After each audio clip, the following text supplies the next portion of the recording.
A noite engolia a estrada de terra, com uma escuridão voraz, fustigada por uma chuva que parecia querer afogar o mundo. Cada gota gelada que atingia a pele de Estela era como um pequeno golpe, um lembrete cruel da tempestade que se formara não apenas no céu, mas dentro de sua alma. Em seus 24 anos, ela jamais imaginara que a liberdade teria um gosto tão amargo, misturado ao barro e às lágrimas, enquanto corria de um destino que se recusava a aceitar, um destino tecido pela ganância daqueles que deveriam protegê-la.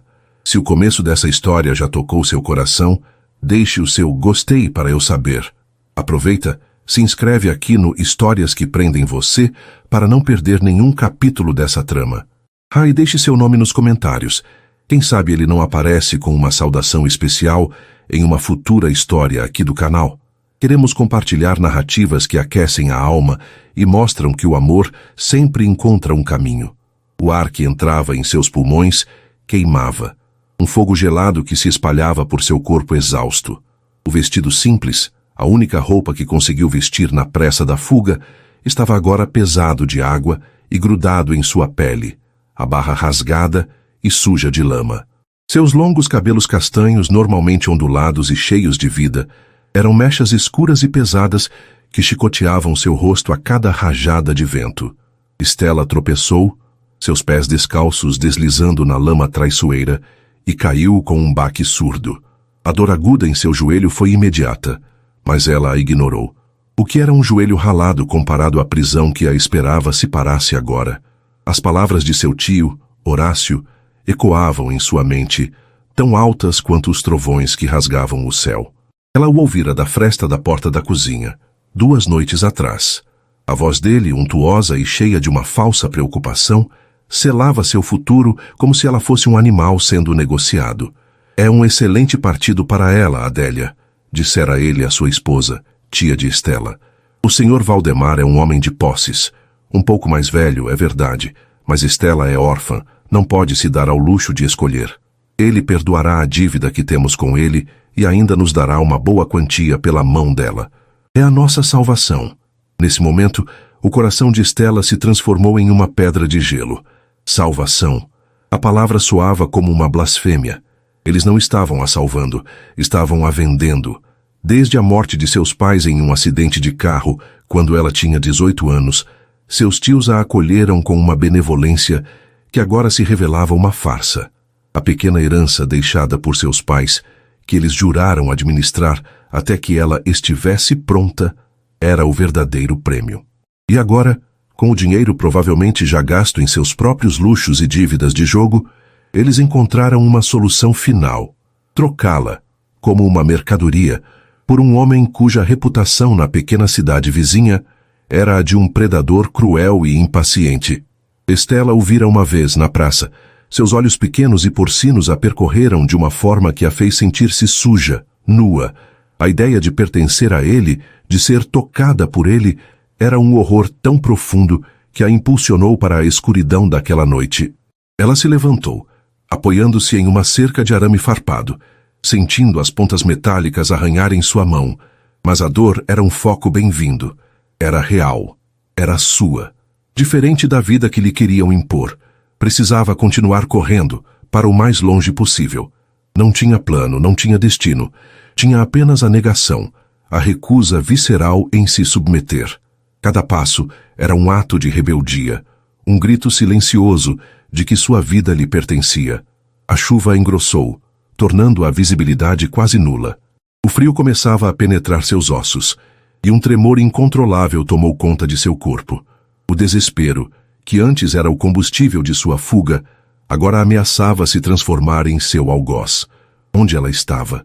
Para onde estava indo? A estrada parecia infinita, um caminho sem fim para o nada. A solidão a abraçou com força. Órfã. A palavra nunca pareceu tão definitiva, tão absoluta. Não havia ninguém no mundo por quem ela pudesse chamar. Ninguém que se importaria se ela desaparecesse naquela noite, engolida pela tempestade. Foi então, quando a esperança estava prestes a se extinguir por completo, que ela viu, através da cortina de chuva e da névoa que subia da terra, uma luz, fraca, distante, mas inegavelmente ali. Piscou, pensando ser um delírio da exaustão. Mas a luz permaneceu, firme, um farol solitário na imensidão daquela escuridão. Parecia vir de um ponto mais elevado, uma colina talvez. Não era uma luz de cidade, era algo isolado, uma fazenda. Um novo tipo de medo se misturou à sua determinação. Pedir ajuda a estranhos era um risco. E se fossem pessoas tão cruéis quanto seus tios? E se a entregassem de volta? Mas qual era a alternativa? Morrer de frio e exaustão naquela estrada? Ser encontrada pelos capangas de seu tio pela manhã? O risco de seguir em frente era a sua única chance. A visão daquelas luzes, por mais tênue que fosse, reacendeu a brasa da esperança em seu peito. Reuniu as últimas gotas de sua energia, transformando o desespero em um propósito. Ela iria até lá. A jornada em direção à luz foi a mais difícil de sua vida. O caminho que levava até a colina era íngreme e ainda mais lamacento. Ela escorregava a cada 2 passos, usando as mãos para se agarrar a tufos de grama molhada e rochas escorregadias.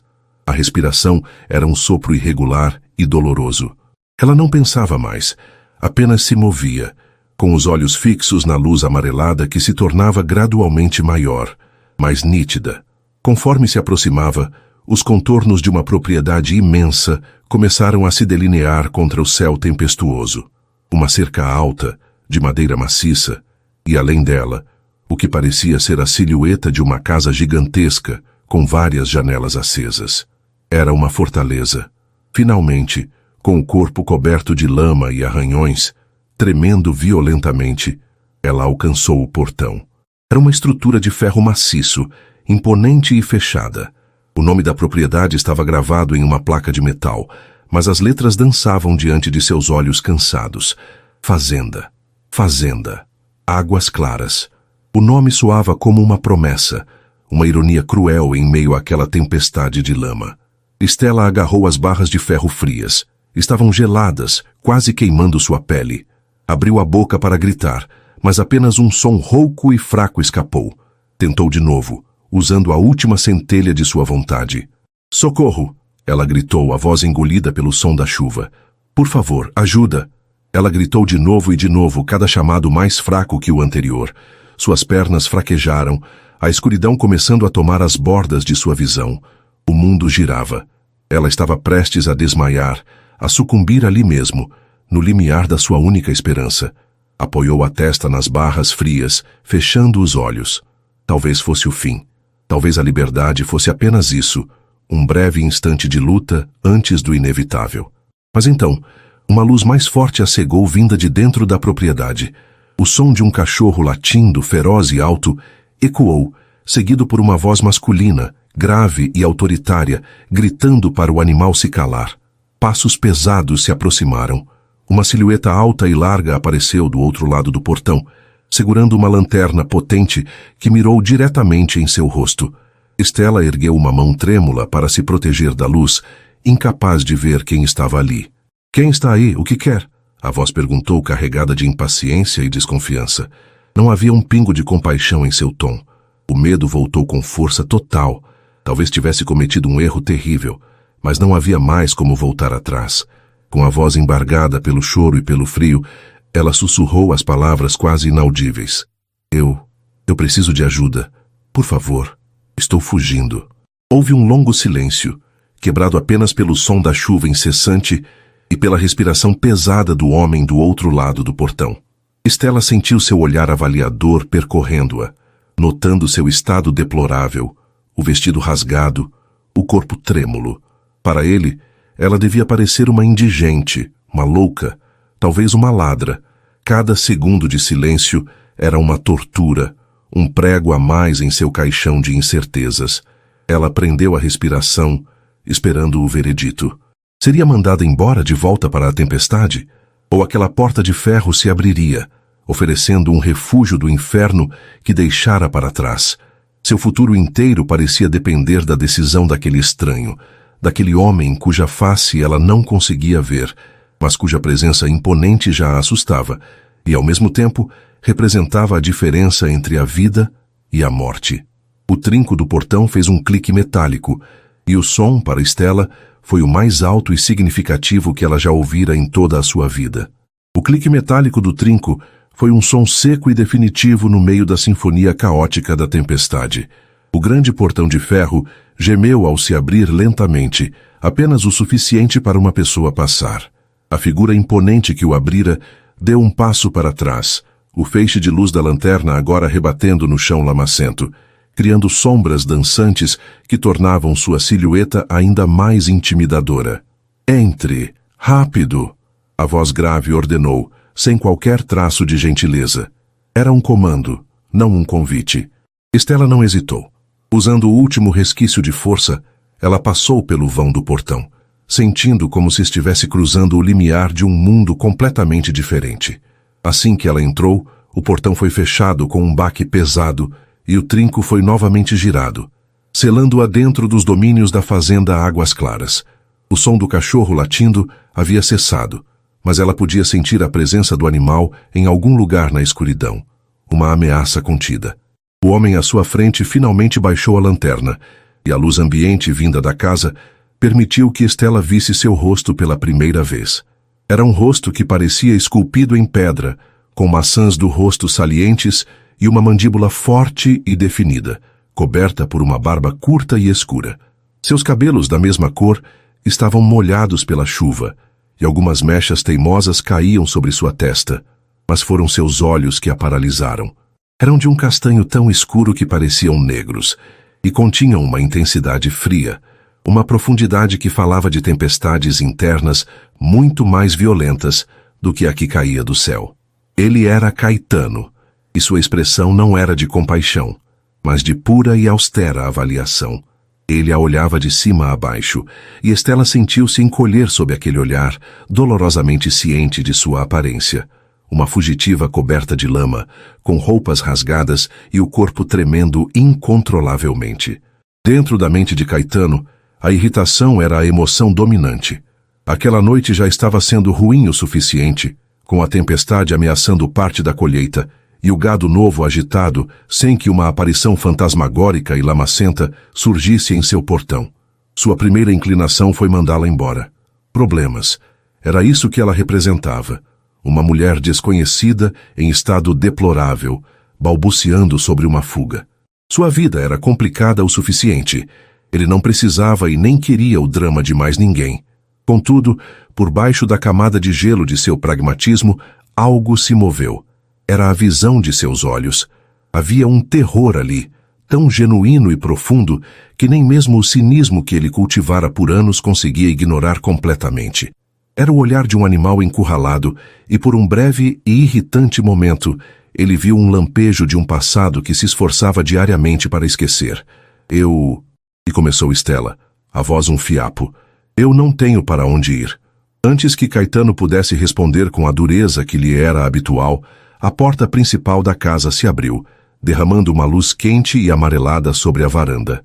Uma mulher mais velha, de cabelos grisalhos presos em um coque arrumado e um rosto redondo e gentil, apareceu, enxugando as mãos em um avental.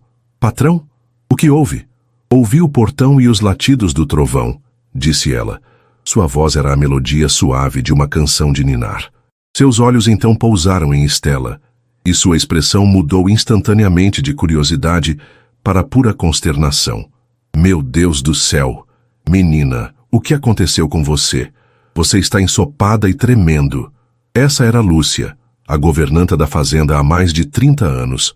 Ela vira Caetano nascer, o pegara no colo e agora cuidava da casa e de sua filha com um amor que transcendia o de uma mera funcionária. Ela era a única pessoa no mundo que não tinha medo da rispidez dele. Sem esperar pela permissão de Caetano, Lúcia desceu os degraus da varanda e se aproximou de Estela, envolvendo-a com um braço maternal. Venha, entre. Você vai pegar uma pneumonia desse jeito. Não fique aí parada na chuva.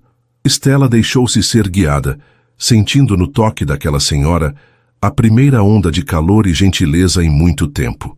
Caetano observou a cena com uma carranca, a mandíbula tensa. Ele não gostava que suas ordens implícitas fossem ignoradas, mas Lúcia era uma força da natureza à sua própria maneira.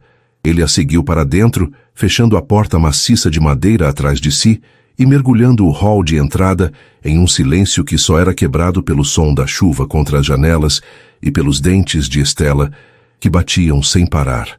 O interior da casa era ainda mais avassalador que o exterior.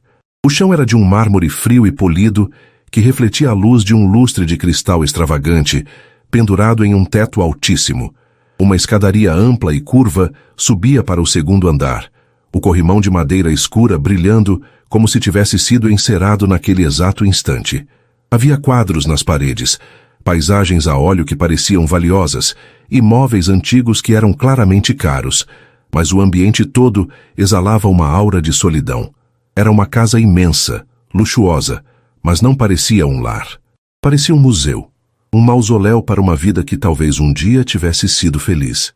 Sente-se aqui, disse Lúcia, guiando Estela para uma poltrona de veludo perto de uma lareira de pedra que, embora apagada, era o centro da vasta sala de estar. Vou buscar uma toalha e um chá bem quente para você. Lúcia se apressou para fora da sala, deixando Estela sozinha com o dono da fazenda.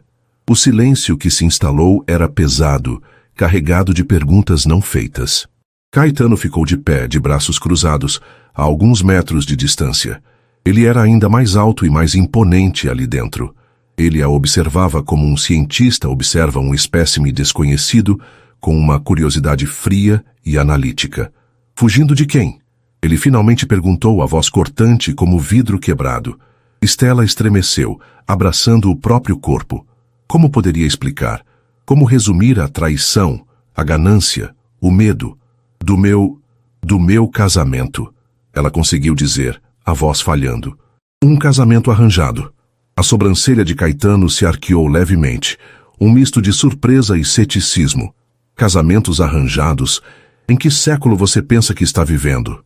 As lágrimas brotaram nos olhos de Estela, uma mistura de humilhação e exaustão.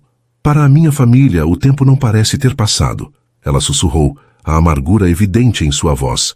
Meus tios, eles me venderiam para pagar dívidas. A palavra venderiam pairou no ar. Caetano sentiu novamente aquela pontada irritante de compaixão. Ele conhecia a ganância humana. Conhecia a crueldade que as pessoas eram capazes de infligir umas às outras em nome do dinheiro. Sua própria história era uma prova disso. Ele olhou para ela, para a sinceridade desesperada em seu rosto, e a armadura em torno de seu coração sofreu uma pequena, quase imperceptível rachadura. Lúcia voltou naquele momento, carregando uma bandeja com uma toalha grande e fofa, uma caneca de chá fumegante e um pequeno prato de biscoitos. Ela colocou tudo em uma mesinha ao lado de Estela. Aqui, querida. Se seque e beba isso. Vai ajudar a aquecer. Estela pegou a toalha com as mãos trêmulas e começou a secar os cabelos e o rosto. O calor da caneca de chá, quando ela a segurou, era a coisa mais reconfortante que sentira em horas. Ela bebeu um gole, o líquido quente descendo por sua garganta e espalhando um calor bem-vindo por seu corpo gelado. Lúcia olhou de Estela para Caetano, percebendo a tensão no ar. Patrão, a moça precisa de um lugar para dormir. O quarto de hóspedes do leste está pronto. Posso arrumar umas roupas secas para ela também. Caetano não respondeu imediatamente. Ele caminhou até a grande janela, olhando para a escuridão lá fora, para a fúria da tempestade. Deixar uma estranha em sua casa ia contra todos os seus instintos, contra as regras que ele mesmo criara, para proteger sua paz, sua solidão. Mas olhar para ela, tão frágil e quebrada, e depois olhar para a violência da noite, ele não era um monstro. Pelo menos não completamente. Uma noite, ele disse finalmente sem se virar. A voz era dura, final. Ela pode ficar por uma noite. Ao primeiro sinal de sol amanhã, eu quero que ela vá embora. Não me importo para onde. Só não a quero aqui. Não quero problemas na minha terra, Lúcia. Fui claro? Cristalino, patrão, respondeu Lúcia, embora seu tom contivesse uma ponta de desaprovação. Ela se voltou para Estela com um sorriso gentil. Não se preocupe com ele. O latido é pior que a mordida. Venha, vou te levar para o seu quarto. Estela se levantou, as pernas ainda fracas. Ela olhou para as costas largas de Caetano, ainda virado para a janela. Obrigada, ela disse, a voz pouco mais que um sussurro. Ele não se moveu, nem respondeu. Para ele, ela já havia deixado de existir. Lúcia a guiou pela grande escadaria. A cada degrau que subia, Estela sentia o peso de sua exaustão aumentar. O alívio de estar segura, seca e aquecida estava dando lugar a uma letargia avassaladora. Seu corpo, depois de funcionar à base de adrenalina por horas, estava finalmente se entregando. Uma tontura a atingiu no topo da escada e ela se apoiou no corrimão. "Você está bem, querida?" perguntou Lúcia, preocupada. Só um pouco tonta", respondeu Estela. "Estou muito cansada." "Claro que está, o que você passou não foi brincadeira." Lúcia a levou por um corredor longo e silencioso, abrindo a porta de um dos quartos. "Aqui está. O banheiro é ali. Vou buscar um pijama velho que foi da... Um pijama para você. Descanse. Amanhã é outro dia." O quarto era espaçoso e elegantemente decorado, com uma cama grande de dossel e móveis de madeira clara. Era mais luxuoso do que qualquer lugar onde Estela já havia dormido. Lúcia voltou minutos depois com uma camisola de algodão simples e um roupão. Ela também trouxe um pequeno kit de primeiros socorros e, com um cuidado maternal, limpou e fez um curativo no joelho ralado de Estela. "Prontinho. Agora, um bom banho quente e cama", disse Lúcia com um último sorriso afetuoso antes de sair e fechar a porta suavemente. Sozinha, Estela se permitiu desabar. Ela se despiu do vestido sujo e entrou no chuveiro, deixando a água quente lavar a lama, o frio e parte da tensão de seus músculos. Mas a água não podia lavar as memórias, nem o medo do futuro. O que ela faria amanhã? Para onde iria? A generosidade de Caetano, se é que se podia chamar assim, tinha um prazo de validade de poucas horas. Depois do banho, vestiu a camisola macia e se sentou na beira da cama. A cabeça dela latejava e um calor estranho começava a se espalhar por seu corpo, um calor que não vinha do banho. Era a febre, finalmente se instalando. O chá que Lúcia lhe dera mais cedo estava sobre a mesa de cabeceira. Ela bebeu o resto, mas o tremor em suas mãos havia voltado. Ela se deitou sob os cobertores pesados e o mundo começou a girar suavemente. As sombras no quarto pareciam se mover, e os sons da tempestade lá fora soavam distantes e abafados. O rosto severo de Caetano flutuou em sua mente. Aqueles olhos, havia tanta dor neles, tanta solidão. Talvez ele fosse apenas um homem quebrado, assim como ela. O pensamento foi seu último antes de ser puxada para a escuridão da inconsciência, um sono febril e sem sonhos, sem saber que, em poucas horas, seu destino e o daquele homem misterioso estariam irrevogavelmente entrelaçados de uma forma que ela jamais poderia prever. A promessa de apenas uma noite estava prestes a ser quebrada pelas circunstâncias, e o refúgio que ela encontrara se tornaria o palco de sua maior incerteza. O sono de Estela não foi um refúgio, mas um abismo. Ela caiu nele como uma pedra em um poço escuro, e a escuridão a envolveu em um turbilhão febril de imagens e sensações. A realidade se desfez, costurada com os fios delirantes de sua mente exausta e doente. Em um momento, ela estava correndo novamente, a lama fria sugando seus pés, o rosto hediondo do Sr. Valdemar aparecendo entre as árvores, seus olhos pequenos brilhando com uma cobiça predatória. Ela abria a boca para gritar, mas nenhum som saía. O som da chuva se transformava na risada cruel de seu tio Horácio, ecoando em sua cabeça, repetindo as palavras venda, dívida, salvação. Então, a cena mudava. A floresta escura se dissolvia no calor reconfortante da cozinha de sua infância. Sua mãe, cujo rosto começava a se apagar de sua memória, estava lá, cantando uma canção de ninar enquanto mexia uma panela no fogão. "Tudo vai ficar bem, minha estrelinha", dizia ela, a voz um bálsamo para sua alma ferida. Estela estendia a mão para tocá-la, para sentir o calor de sua pele, mas seus dedos atravessavam a imagem como fumaça. Um frio avassalador a tomava, um frio que vinha de dentro, chacoalhando seus ossos com uma violência incontrolável. Ela tremia tanto que a cama parecia vibrar. O calor da cozinha se fora, e ela estava de volta à escuridão, sozinha e congelando. No andar de baixo, na biblioteca austera que servia como seu escritório e santuário, Caetano não conseguia encontrar paz. Ele tentara ler um relatório sobre os preços do gado, depois um romance clássico, mas as palavras se embaralhavam na página. A imagem daquela garota, Stella, não saía de sua mente. A vulnerabilidade em seus olhos, o tremor em sua voz, a maneira como ela parecia tão quebrada. Ele se amaldiçoou por sua fraqueza. Por que a deixar entrar? Era uma complicação desnecessária, uma quebra em sua rotina cuidadosamente construída, uma rotina projetada para manter o mundo e suas dores à distância. Ele se serviu de uma dose de uísque, o líquido âmbar queimando sua garganta. Ele não era um homem bom. A bondade fora arrancada dele anos atrás, junto com sua esposa, em um acidente de carro que o deixara viúvo e pai solteiro de uma criança de poucos meses. A dor o transformara, o endurecera, construindo muralhas altas e grossas ao redor de seu coração. A solidão era sua armadura, e aquela garota, com sua própria tragédia estampada no rosto, ameaçava encontrar as rachaduras nessa armadura. Ele terminou a bebida em um gole, a irritação crescendo. Amanhã, ela iria embora, e tudo voltaria ao normal. Foi quando ele ouviu um som baixo, um gemido abafado vindo do andar de cima. Ele tentou ignorar.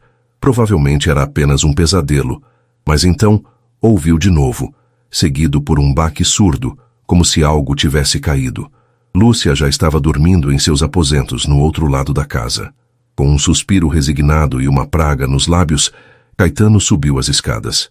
O corredor estava silencioso, mas ao se aproximar da porta do quarto de hóspedes, os sons se tornaram mais claros. Eram murmúrios incoerentes, o som de alguém se debatendo sob os lençóis. Ele abriu a porta devagar. A única luz era um filete do luar que passava pela janela, agora que a tempestade amainara. Stella se contorcia na cama, os cobertores emaranhados em suas pernas. Ela estava encharcada de suor, mas tremia violentamente, os dentes batendo. Não, por favor, não. Ela sussurrava para os fantasmas em seus sonhos. Caetano se aproximou e, por instinto, tocou sua testa. Ela estava queimando em febre. A irritação dele se dissipou, substituída por uma preocupação pragmática. Uma febre alta como aquela não podia ser ignorada. Ele foi até o banheiro, molhou uma toalha de rosto em água fria e voltou. Sentou-se na beirada da cama, um ato de proximidade que não tinha com ninguém além de sua filha, e gentilmente colocou a toalha fria na testa dela. Stella parou de se debater por um instante, suspirando com o alívio do frio. Seus olhos se abriram por um segundo, mas não o viam de verdade. Estavam vidrados, perdidos no delírio. Mãe, ela sussurrou a voz rouca e infantil. A palavra o atingiu como um soco no estômago. Ele desviou o olhar, a velha ferida em seu peito se abrindo. Ele se levantou abruptamente. Isso não era problema dele. Ele deveria acordar Lúcia. Mas um olhar para o estado dela o deteve. Ela parecia tão incrivelmente frágil, uma boneca de porcelana prestes a se quebrar. Deixá-la para acordar outra pessoa parecia uma espécie de abandono. Com uma eficiência brusca, ele cuidou dela. Trouxe um copo de água, levantando sua cabeça com uma mão grande e desajeitada, insistindo para que ela bebesse. Em seu estado febril, Stella registrava apenas sensações. O frio reconfortante em sua testa. A sensação de ser amparada por um braço forte. Uma voz grave, baixa, dizendo coisas que ela não entendia. Beba. Você precisa beber. A voz não era ameaçadora. Pelo contrário, havia um tom de comando, mas também de cuidado que a acalmava, ancorando-a em meio ao caos de suas alucinações. Mas o tremor dela não parava. Piorava. O quarto de hóspedes, localizado na ala leste da casa, era notoriamente frio. Caetano tomou uma decisão. Não foi uma decisão pensada, mas um impulso nascido da necessidade e de um instinto protetor que ele pensava ter morrido há muito tempo. Com um resmungo de quem faz algo contra a própria vontade, ele afastou os cobertores, envolveu-a no edredom como se fosse um casulo e a ergueu nos braços. Ela era surpreendentemente leve. Em seu delírio, sentindo o movimento e o calor de um corpo junto ao seu, Stella se aninhou contra o peito dele, um suspiro escapando de seus lábios.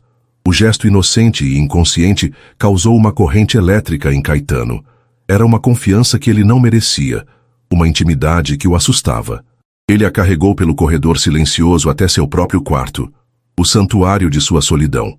Seu quarto era o mais quente da casa, com um sistema de aquecimento melhor e mais protegido do vento. Ele a deitou com cuidado em sua cama. A cama imensa, que por anos parecera tão vazia, agora abrigava aquela estranha frágil. Ele a cobriu, ajeitou os travesseiros e ficou observando-a por um momento. O suor colava mechas de seu cabelo castanho em seu rosto pálido. Mesmo doente e assustada, havia uma beleza delicada nela que o perturbava. Ele recuou como se tivesse se queimado e passou o resto da noite em uma grande poltrona de couro no canto do quarto, velando seu sono, um guardião relutante e sombrio. A manhã chegou com uma crueldade silenciosa. A tempestade havia passado, deixando para trás um mundo lavado e um céu de um azul límpido e brilhante. A luz do sol entrava pelas enormes janelas do quarto de Caetano, caindo diretamente sobre o rosto de Estela. Ela se mexeu, um gemido baixo escapando de seus lábios. A primeira sensação foi de um calor agradável. A febre havia cedido, deixando em seu lugar uma fraqueza profunda e uma dor de cabeça latejante. Ela abriu os olhos lentamente, piscando contra a claridade. O teto não era o mesmo. Era mais alto, com vigas de madeira escura expostas. Ela se virou de lado e seu coração deu um salto doloroso. Aquele não era o quarto de hóspedes. A mobília era escura, pesada, inconfundivelmente masculina. Havia um closet enorme, uma estante de livros que ia do chão ao teto, e na parede oposta, uma pintura a óleo de um cavalo negro, selvagem e poderoso. Um arrepio percorreu sua espinha, e não era de frio. Foi então que ela sentiu o cheiro, um perfume sutil, mas presente, nos travesseiros e nos lençóis, um aroma amadeirado, com notas de sândalo e algo mais, algo pessoal e masculino, o cheiro dele, o cheiro de Caetano. O pânico começou a borbulhar em seu estômago, uma náusea fria que subia por sua garganta. Ela olhou para si mesma. Estava vestindo a mesma camisola de algodão que Lúcia lhe dera. Não havia sinal de desordem, mas isso não significava nada. Ela se sentou na cama, o mundo girando. Sua mente correu, tentando desesperadamente encontrar uma memória, uma única imagem clara da noite anterior. Nada, apenas fragmentos, borrões sem sentido. A febre, o frio, a escuridão, e então, um toque. A lembrança de um braço forte a segurando. Uma voz grave e reconfortante. Seria possível? Teria sido ele? A dúvida era um veneno, espalhando-se por suas veias. O que realmente aconteceu naquela noite? As peças em sua cabeça se encaixavam da pior maneira possível. Ela, doente e delirante, vulnerável. Ele, o dono poderoso da casa. Teria ele vindo ao seu quarto? Teria ele a tocado? Teria ele a trazido para sua própria cama? E se ela, em sua confusão, tivesse correspondido? A vergonha a queimou. Uma humilhação tão profunda que a fez querer desaparecer. Teria ela trocado uma prisão por outra? Teria escapado de um predador apenas para cair na armadilha de outro, um muito mais sutil e complexo? O medo era paralisante. Ela olhou ao redor do quarto vasto e silencioso. Onde ele estava? Ela estava sozinha. Cuidadosamente ela saiu da cama, os pés tocando um tapete persa macio.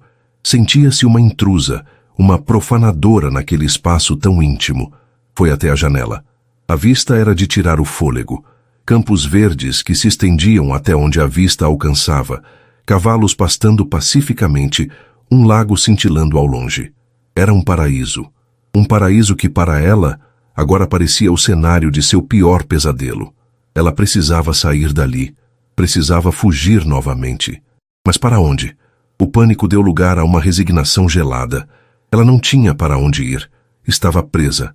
Presa pela sua falta de opções, pela sua doença e, acima de tudo, pela terrível incerteza que agora a consumia. A porta do quarto se abriu com um clique suave e seu coração parou. Caetano entrou segurando uma bandeja.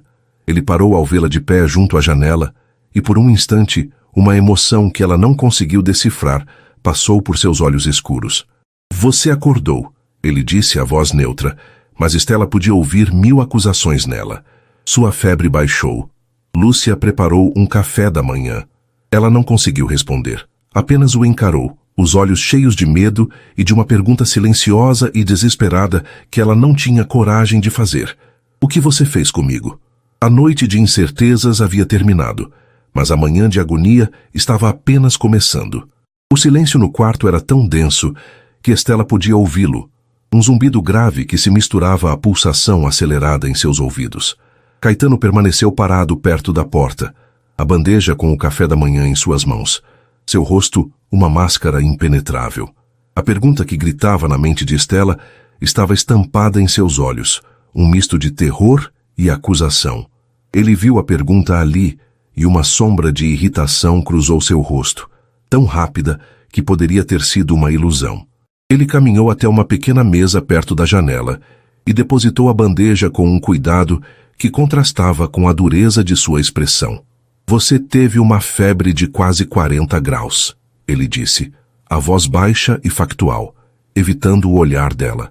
Estava delirando. O quarto de hóspedes estava frio. Eu te trouxe para cá porque é mais quente e eu podia ficar de olho em você. A explicação era lógica, quase clínica. Ele falava como se estivesse descrevendo o manejo de um animal doente, não uma noite passada, com uma mulher em sua cama. Não havia uma única palavra de conforto, nenhum "não se preocupe, não aconteceu nada", para acalmar a tempestade de pânico dela. A omissão era ensurdecedora. Para Caetano, em sua inaptidão emocional, a lógica dos fatos deveria ser suficiente. Admitir que precisava tranquilizá-la sobre a honra dele seria, em si, uma admissão de uma intimidade que ele não podia suportar. Ele se sentia irritado por ela sequer cogitar tal coisa, e mais irritado ainda consigo mesmo por se importar com o que ela pensava. Para Estela, a explicação pragmática só aprofundou o abismo de incerteza. Ele a trouxera. Ele a observara. Ele a vira em seu estado mais vulnerável. A ausência de uma negação clara era para sua mente assustada uma forma de confirmação. A vergonha a inundou, quente e sufocante. Ela começou, a voz trêmula. Eu quero ir embora. Você mal consegue ficar de pé, ele retrucou, finalmente olhando para ela. Havia uma impaciência fria em seu olhar. Você não vai a lugar nenhum nesse estado. Não quero você desmaiando em minhas terras e me causando mais problemas. Lúcia vai cuidar de você. Quando estiver forte o suficiente para seguir seu caminho, a porta estará aberta. Ele se virou e saiu do quarto sem dizer mais nada, fechando a porta atrás de si e deixando Estela com o cheiro de café fresco e o gosto amargo do medo. Ele não estava a mantendo ali por preocupação, ela pensou. Estava a contendo por conveniência. Ela era um problema a ser gerenciado até que pudesse ser descartado. Estava presa. Nos dias que se seguiram, a fazenda se tornou sua gaiola dourada. Lúcia a transferiu de volta para o quarto de hóspedes e cuidou dela com uma devoção incansável. Trazia suas refeições, chás de ervas para a febre que ia e vinha, e conversava com ela em seu tom suave e maternal.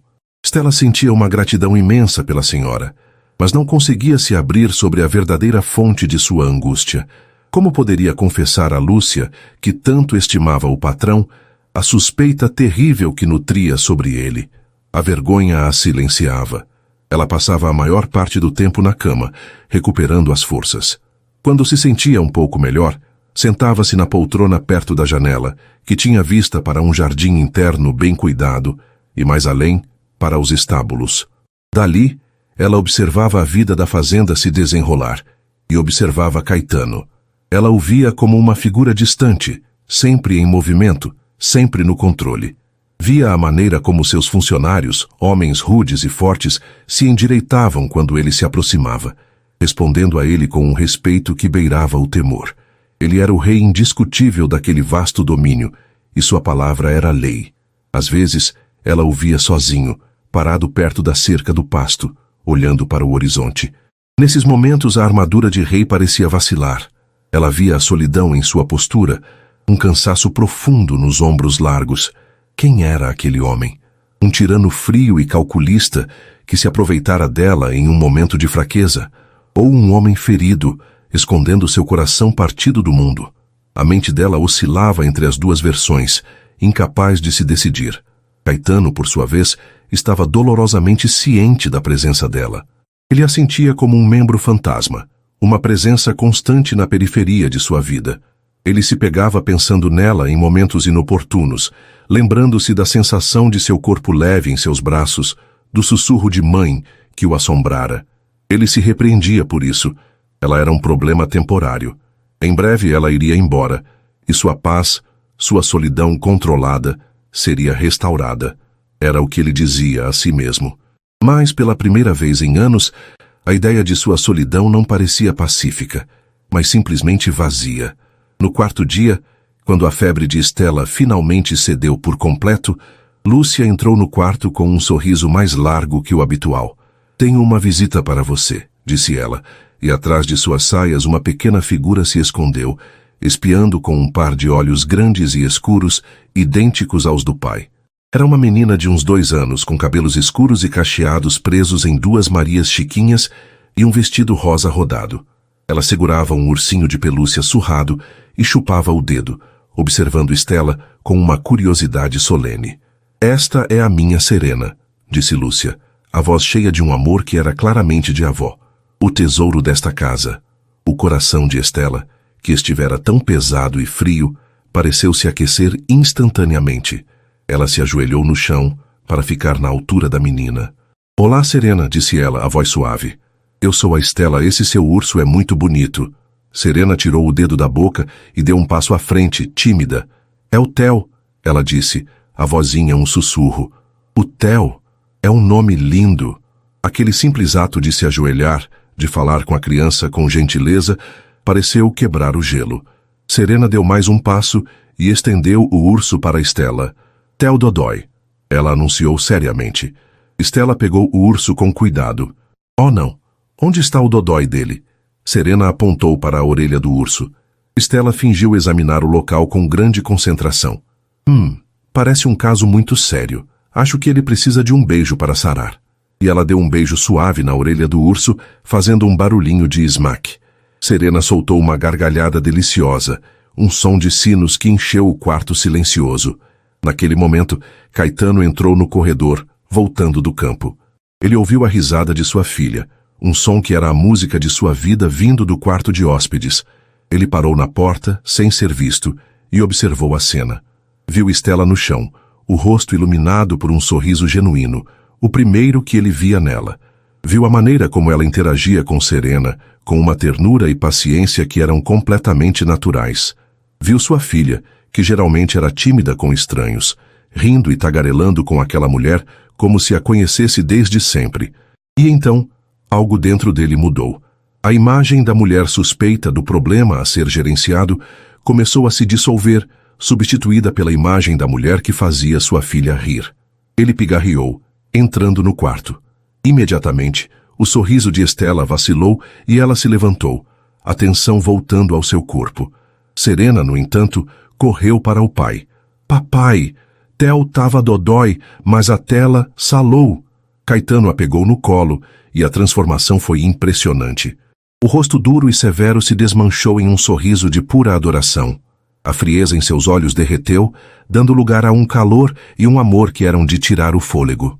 "Ela sarou o Theo, é mesmo, meu amor?" ele disse, a voz grave agora um murmúrio aveludado. "Isso foi muito legal da parte dela, não foi?" Ele olhou para Stella por cima da cabeça de Serena, e pela primeira vez ela não viu o rei da fazenda ou o homem misterioso de sua cama. Ela viu um pai amoroso e dedicado. E a imagem do predador que sua mente assustada criara simplesmente não se encaixava com o homem que segurava sua filha como se ela fosse o universo inteiro. Aquele momento foi a primeira rachadura na parede de gelo entre eles. A convivência forçada começou a mudar de natureza. Serena se tornou a ponte. A menina se afeiçoou a Stella e estava sempre procurando por ela, arrastando-a para o jardim para mostrar uma flor ou para sua sala de brinquedos para ler um livro de figuras. Caetano, que nunca deixava a filha longe de sua vista por muito tempo, acabava inevitavelmente no mesmo espaço que Stella. As conversas eram curtas e hesitantes no início, quase sempre sobre Serena. "Ela adora quando você penteia o cabelo dela", ele comentou um dia observando Stella fazer uma trança nos cabelos de Serena. "Ela me lembra..." Stella começou, mas parou. "Lembra quem?" ele perguntou, a curiosidade genuína em seu tom. Ninguém, ela disse recuando. Só, é fácil gostar dela. Aos poucos, ela começou a ver mais do homem por trás da máscara. Viu a paciência infinita que ele tinha para responder às perguntas incessantes da filha. Viu-o construir um castelo de blocos no chão da sala, completamente absorto na brincadeira, e ele a observava também. Via a gentileza em cada gesto dela com Serena, a luz que voltava aos seus olhos quando sorria para a menina. Via a solidão nela, uma solidão que espelhava a sua, e sentia um desejo crescente e perigoso de alcançá-la. Uma tarde, estavam os três no jardim. Serena tentava pegar borboletas, correndo e rindo pela grama. Estela a observava de um banco, e Caetano estava de pé, encostado em uma árvore. Você é boa com ela, ele disse a voz quieta. Eu gosto dela, Estela respondeu simplesmente. Ela ilumina tudo. Sim, ela ilumina, ele concordou. E por um instante seus olhos se encontraram, e havia uma compreensão silenciosa ali, uma tristeza compartilhada, uma solidão reconhecida. A dúvida sobre aquela noite ainda estava lá, um fantasma no fundo da mente de Estela, mas agora parecia cada vez mais improvável. O homem que olhava para a filha com tanto amor poderia ser capaz de tamanha violação? O monstro que ela criara em sua cabeça estava sendo lentamente substituído por um homem complicado, ferido, mas fundamentalmente decente. E essa nova imagem era, de muitas maneiras, ainda mais perigosa, porque abria seu coração para a possibilidade, não de medo, mas de compaixão. E talvez, apenas talvez, algo mais. As semanas se transformaram em um mês, e a presença de Estela na fazenda Águas Claras deixou de ser a de uma estranha para se tornar algo suave e constante, como o perfume das damas da noite que floresciam no jardim. A rotina dos três se estabeleceu com uma naturalidade surpreendente. Manhãs com o som da risada de Serena, tardes em que Estela lia histórias para a menina na varanda, e noites em que um silêncio confortável e não mais tenso se instalava na grande sala de jantar. Caetano se juntava a elas, e os sorrisos, antes tão raros em seu rosto, começavam a aparecer com mais frequência, quase sempre provocados por algo que sua filha ou Estela faziam. A dúvida sobre aquela noite, no entanto, permanecia no coração de Estela. Havia se tornado um fantasma mais silencioso, mais brando, mas ainda assim presente. Era uma pequena farpa de vidro encravada em sua alma. Ela agora via a bondade em Caetano. Via sua dedicação como pai e sua integridade como homem. A versão dele como um predador parecia cada vez mais absurda. Uma criação de seu pânico febril. E era exatamente por isso que a incerteza doía tanto. Porque ela estava começando a se apaixonar pelo homem que ele era, e não podia se entregar a esse sentimento enquanto o espectro daquela noite pairasse sobre eles. O ponto de virada aconteceu em uma tarde quente de domingo. Caetano estava ensinando Serena a cavalgar em um pônei manso chamado Faísca. Ele andava ao lado do animal, segurando a filha com uma mão firme e gentil, o rosto concentrado e, ao mesmo tempo, transbordando de um amor sereno. Estela os observava de longe, sentada na grama. Em um momento, Serena se desequilibrou um pouco e soltou um gritinho assustado. Antes que Estela pudesse sequer se levantar, Caetano a amparou com uma velocidade e segurança impressionantes, acalmando-a com palavras suaves e um beijo na testa. Ao ver aquela cena, aquela demonstração de proteção instintiva e amor incondicional, a decisão se solidificou no peito de Estela. Ela amava aquele homem. Amava a maneira como ele cuidava de sua filha. Amava a rara visão de seu sorriso. Amava até mesmo a sua casca dura que escondia um coração que, ela agora sabia, era capaz de grande ternura. E por amá-lo, ela precisava da verdade. Precisava aniquilar o fantasma de uma vez por todas para que pudessem ter uma chance, por menor que fosse, de um futuro real. Naquela noite, depois que Serena adormeceu e Lúcia se retirou, os dois ficaram sozinhos na sala de estar. A lareira estava acesa, lançando sombras dançantes nas paredes. O silêncio era acolhedor, mas para Estela era o momento da verdade. Ela respirou fundo, o coração martelando contra as costelas. Caetano, ela começou, a voz mais firme do que esperava. Ele, que estava olhando para as chamas, virou o rosto para ela, a expressão neutra.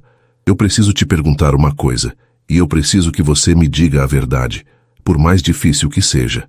A intensidade no tom dela o deixou em alerta. Ele se endireitou na poltrona, dando-lhe toda a sua atenção. Pergunte. Aquela primeira noite, a noite em que eu cheguei, ela disse, as palavras saindo com dificuldade. Eu acordei na sua cama, e eu não me lembro de nada. Eu tenho vivido com essa dúvida desde então. Seus olhos se encheram de lágrimas, mas ela não as deixou cair. Eu preciso saber o que aconteceu. Por favor, eu não posso mais viver com essa incerteza. Ela está me matando por dentro. A vulnerabilidade crua em sua voz, o apelo desesperado em seus olhos, finalmente demoliram as últimas muralhas de Caetano. Ele viu que não era uma acusação, mas um pedido de ajuda, um pedido para que ele a libertasse da prisão de sua própria mente. Ele se levantou e caminhou até ela, ajoelhando-se em sua frente, um gesto de humildade que a chocou. Ele pegou as mãos dela entre as suas. Estavam frias. Olhe para mim, Estela, ele disse, a voz grave, mas desprovida de toda a sua dureza habitual. Era a voz que ele usava com Serena. Eu vou te contar tudo, e eu juro pela vida da minha filha que é a mais pura verdade. Ele esperou até que os olhos dela encontrassem os seus. Eu te encontrei no quarto de hóspedes queimando em febre. Você estava delirando, chamando pela sua mãe. Uma sombra de dor passou pelo rosto dele ao dizer isso. Eu tentei cuidar de você lá, mas você não parava de tremer de frio. Eu fiquei com medo, Estela. Fiquei com medo que acontecesse algo grave com você. Sozinha naquele quarto. Ele apertou as mãos dela. Eu não sabia o que fazer. Então eu fiz a única coisa que me pareceu lógica. Eu te levei para o meu quarto, porque é o mais quente da casa. Eu te deitei na minha cama, te cobri e passei a noite inteira sentado naquela poltrona ali no canto, trocando a toalha fria da sua testa e esperando a febre baixar. Ele fez uma pausa, o olhar intenso. Eu nunca te toquei de forma desrespeitosa. Eu não dormi naquela cama. Eu não saí do seu lado porque, em seu delírio, você parecia uma menina perdida. E algo dentro de mim, algo que eu pensei que estava morto, não me permitiu te deixar sozinha. Ele suspirou, um som pesado, carregado de anos de solidão. Eu não te expliquei direito na manhã seguinte porque eu sou um idiota, Estela. Eu não sei lidar com essas coisas. Eu não sei ser gentil. A sua vulnerabilidade me assustou. E os sentimentos protetores que você despertou em mim me assustaram ainda mais. Foi mais fácil ser o bruto de sempre. As lágrimas que Estela segurava agora corriam livremente por seu rosto. Mas não eram lágrimas de medo ou de vergonha. Eram lágrimas de um alívio tão profundo, tão avassalador, que parecia estar lavando sua alma. A verdade era simples, era pura, e era muito mais comovente do que ela poderia ter imaginado. Ele não era um predador. Ele era um protetor desajeitado e ferido, mas um protetor mesmo assim. Eu acredito em você, ela sussurrou, a voz embargada. Ver as lágrimas de alívio dela foi a gota d'água para o coração represado de Caetano. Aquele sentimento que ele vinha combatendo, que ele vinha negando, transbordou. Estela, ele disse, a voz rouca de emoção. Desde que minha esposa morreu, esta casa tem sido um túmulo, um lugar de trabalho, de dever, de memórias dolorosas. Eu estava apenas existindo, sobrevivendo por Serena. Mas então você chegou. Naquela noite, naquela tempestade, você trouxe a vida de volta para cá. Você, com sua força, sua gentileza, a maneira como você olha para a minha filha. Você me fez sentir coisas que eu jurei nunca mais sentir. Ele levou uma mão ao rosto dela, enxugando uma lágrima com o polegar. O toque era reverente. Eu estou apaixonado por você, Estela. Eu não sei como ou quando aconteceu, mas é a verdade. O coração de Estela parou e depois disparou. Uma explosão de alegria e esperança. Eu também, ela confessou, a voz pouco mais que um sussurro. Eu estava com tanto medo de você no começo, mas eu vi o pai que você é. Eu vi o homem por trás da muralha, e eu me apaixonei por ele. Eu encontrei aqui com você e com a Serena o lar que eu perdi, a família que eu nunca pensei que teria de novo. Naquele instante, todo o medo, toda a dúvida, todo o passado doloroso de ambos se dissipou na luz quente da lareira. Havia apenas a verdade, a confissão e a promessa de um futuro. Caetano se inclinou e a beijou. Não foi um beijo de paixão avassaladora, mas de uma ternura infinita. Foi um beijo de alívio, de reconhecimento, de volta para casa. Era o selo de um novo começo.